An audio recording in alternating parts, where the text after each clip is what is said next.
ये यहाँ ये जो महाबोधि टेम्पल है, इसके लिए हमारे लोग जो है बंते जी भी जब मिले थे इधर तो वो बोल रहे थे कि इधर मैं भी मतलब उधर उपोषण या जो भी हमारे लोगों ने इधर धरना प्रदर्शन किया, बंते जी भी बोले थे कि हम बैठे थे। ये सवाल ये जो महाबोधि टेम्पल एक्ट है ये 1949 का है और भारत का संविधान 26 जनवरी 1950 को लागू हुआ और उसका आर्टिकल 13 ये बोल रहा है कि all those act and all those provisions of any act which are inconsistent with the provisions of this constitution stands null and void. यही है वाई दिस एक्ट, ये खत्म हो जाना चाहिए था, ये होना ही नहीं चाहिए था, पर ये है।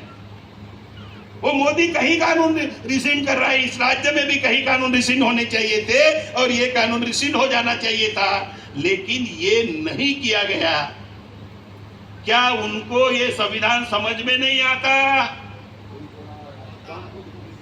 तो जानबूझ के ये नहीं किया, क्योंकि भारत के संविधान ने वो खत्म कर दिया और हम लोगों को यहाँ जो भिन्न भिन्न मतलब कम्युनिटीज के समुदाय के जो लोग रहते हैं, आर्टिकल 25 से लेके आर्टिकल 29 तक उनको अपने अपने धर्म की स्वतंत्रता है और उसका पूरा मैनेजमेंट देखने की पूरी व्यवस्था भारत के संविधान में उनको दिया हुआ है। उसके बावजूद ये रखा गया है।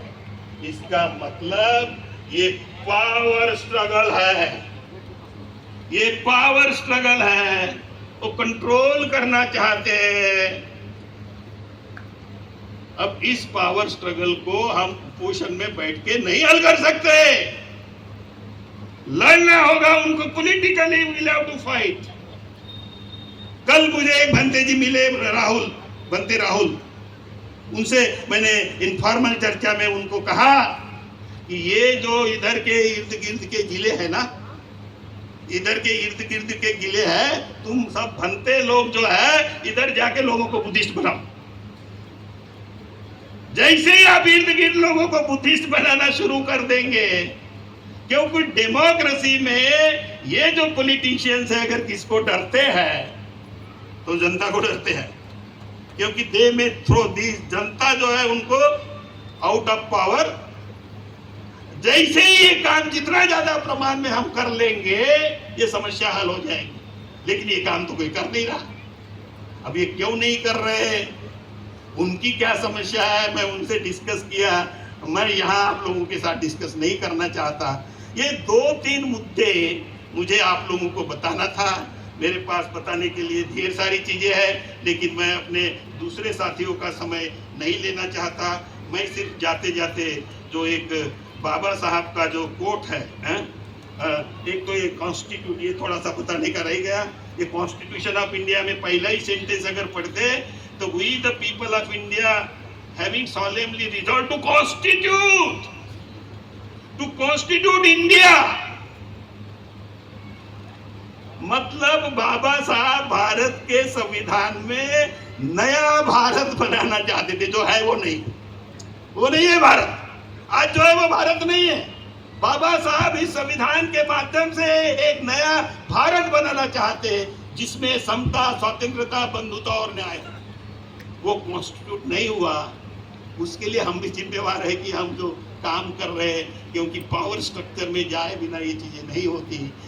उनके हाथ पावर है, इसलिए वो ये करते। मैं बाबा साहब का जो लास्ट स्पीच है कॉन्स्टिट्यूएंट असेंबली का, वो स्पीच का लास्ट प्यारा, उस स्पीच का जो लास्ट प्यारा है वो मैं आपके सामने जरा पढ़ के बता देता हूं और फिर मैं अपनी बात को विराम देना चाहूंगा।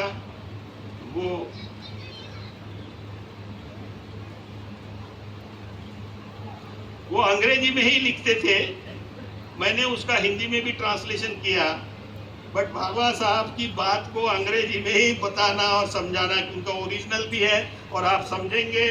बीच बीच में मुझे लगा तो हिंदी में मैं बताऊंगा। While closing his last speech on 25th November 1949 in the Constituent Assembly, Dr. Baba Saheb Ambedkar said, "These are my reflections about the task that lie ahead of us." कौन से?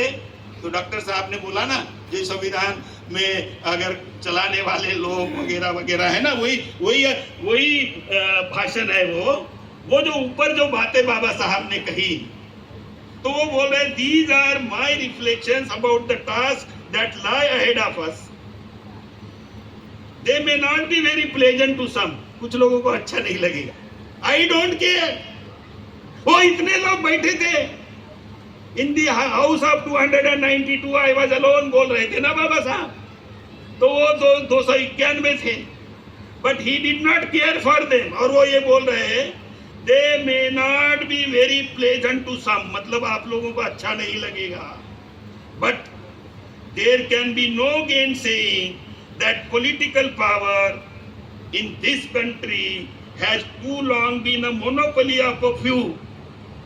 ये जो देश है, इस देश में जो राजनीतिक सत्ता है, ये कुछ लोगों की बपौती बन गई है, मोनोपोली बन गई है।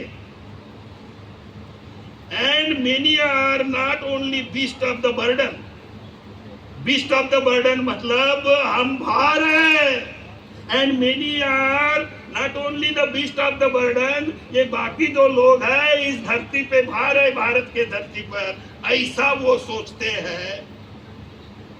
Not only that but also beast of prey, और उनको खाने के लिए, उनको नोचने के लिए लगे हुए हैं। ये जो 90% लोग हैं, इनको नोचने के लिए लगे हुए हैं, उनको इस धरती पे बोझ समझ रहे हैं। ये जो बाहर के लोग हमारे देश में आके हमें धरती का बोझ बोल रहे हैं, हमें नोच कर खा रहे हैं। ये बात बाबा साहब ने उस भाषण में आखिरी पैरा में उन लोगों को बताते हुआ कहा, this monopoly has not merely deprived them of their chance of betterment. ये जो इनकी राजनीतिक सामाजिक मोनोपोली है, इससे हमें अपना सही जीवन जीने के लिए उन्होंने डिप्राइव किया। हमें उनसे, शब्द नहीं आ रहा है मुझे हिंदी में, हमें डिप्राइव किया गया, वंचित किया गया, मतलब it has sapped them of what may be called as significance of life. एक जीने के लिए, जो अच्छी चीज करने के लिए, वो उन्होंने हमारा जो विश्वास है, हमारा जो कॉन्फिडेंस है, ऐसा करके उन्होंने हमारा कॉन्फिडेंस होने के लिए हमें मजबूर किया। These downtrodden classes are tired of being governed.